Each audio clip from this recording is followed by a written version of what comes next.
Désormais, les prix de cession de la poche de sang et des produits sanguins sont uniformisés à 3000 FCFA aussi bien dans le secteur public que privé, en vue d'éradiquer la spéculation et stopper l'inflation pour un accès plus accessible aux citoyens lambda, a décidé le gouvernement.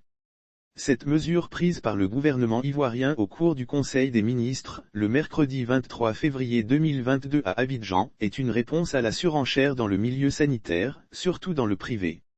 Selon une idée reçue, le sang des établissements publics serait moins sûr que celui des établissements privés.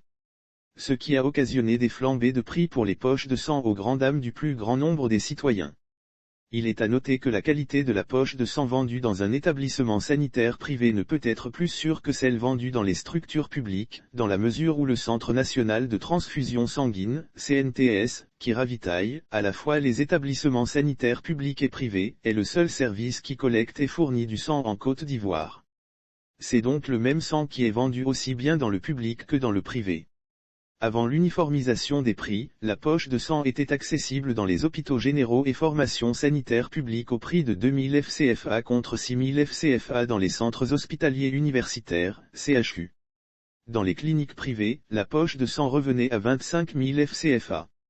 Grâce à la subvention de l'État, les usagers pouvaient se procurer la poche de sang ainsi que les produits sanguins aux différents prix cités plus haut. Là où normalement, ils devraient débourser plus de 50 000 FCFA pour se les procurer. L'uniformisation des prix de la poche de sang et des produits sanguins est une action de haute portée sociale que vient de réaliser le gouvernement. Cette mesure permet à l'ensemble de la population et, plus particulièrement les plus défavorisés, d'avoir désormais accès à la poche de sang et aux produits sanguins à moindre coût. Afin de renforcer l'activité transfusionnelle et pérenniser les acquis, le gouvernement a aussi arrêté d'importantes mesures pour renforcer les capacités de production de sang des différentes structures du CNTS, de façon à couvrir entièrement les besoins estimés à 250 000 unités de poche de sang par an. Pour ce faire, après le budget complémentaire accordé au CNTS, dans le cadre du deuxième programme social du gouvernement, PSGouv2, à hauteur de 2,5 milliards de FCFA pour financer l'achat d'intrants, notamment les poches à sang, les réactifs de dépistage et de confirmation, la collation et la prime des donneurs, le gouvernement vient d'accorder à nouveau au CNTS une rallonge budgétaire de 2,5 milliards de FCFA pour soutenir les activités de collecte de sang et pérenniser les acquis de l'activité transfusionnelle nationale.